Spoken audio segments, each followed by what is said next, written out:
Good morning from Milano. I opened my computer this morning to the blog of one of my favorite people in the world, Nancy Aroni. Nancy, I've mentioned her many times, is the woman who leads the legendary Chillmark Writers Workshop. It's called Writing from the Heart. And she's 82 at this point, and her blog comes rather sporadically, but I always read it. And the first paragraph reads, I hope you all get to age 82. For those of you who have passed this ancient number, you might know what I'm about to say. It's that if you live long enough, it's possible that your dreams may actually come true.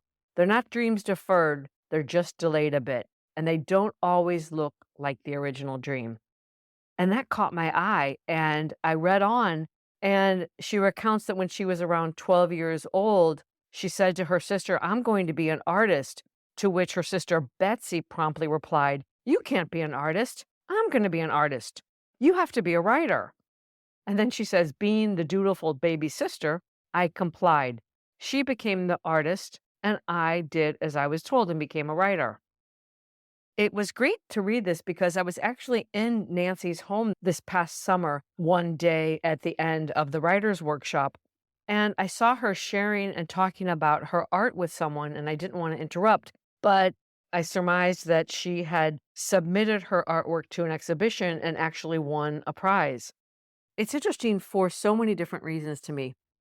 The first thing that came to me is I remember when I was around 12, the age when Nancy's sister told her what she wanted to do, I was at summer camp and I was very proud that I knew all the words to Crosby, Stills, Nash and Young. It was a way that I tried to flirt with camp counselors because I was just coming into that age when I liked boys.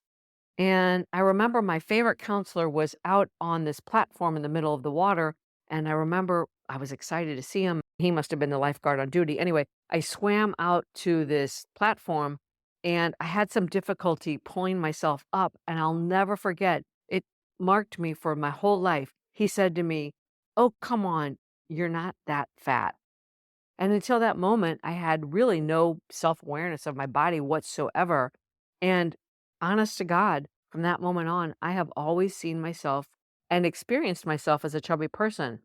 So Nancy's story struck me that, like she said, she dutifully complied and allowed her sister to become the artist, and she became the writer. She spent her whole life going to art stores, crafting things out of leftover material from her father's shirts, making creative cards at the holidays. And I just love the story that she found her way back and she started to take her art seriously, take herself seriously. In fact, I talked about this on last week's episode called Self Doubt is Universal. On that episode, I made the distinction between doubting ourselves and doubting our work. But I also told the story about my therapist one time saying to me, Constance, you're not valuing and respecting your own creative process. And at the time she said that, it was true. And I did an about face. And I started taking this seedling of idea that is now Dear Constance much more seriously. Anyway, I know that the words of my camp counselor actually are a negative example, but I can think of many examples in my own life when people said something positive to me or made an observation, and it was something that I never thought about, and those very words redirected me.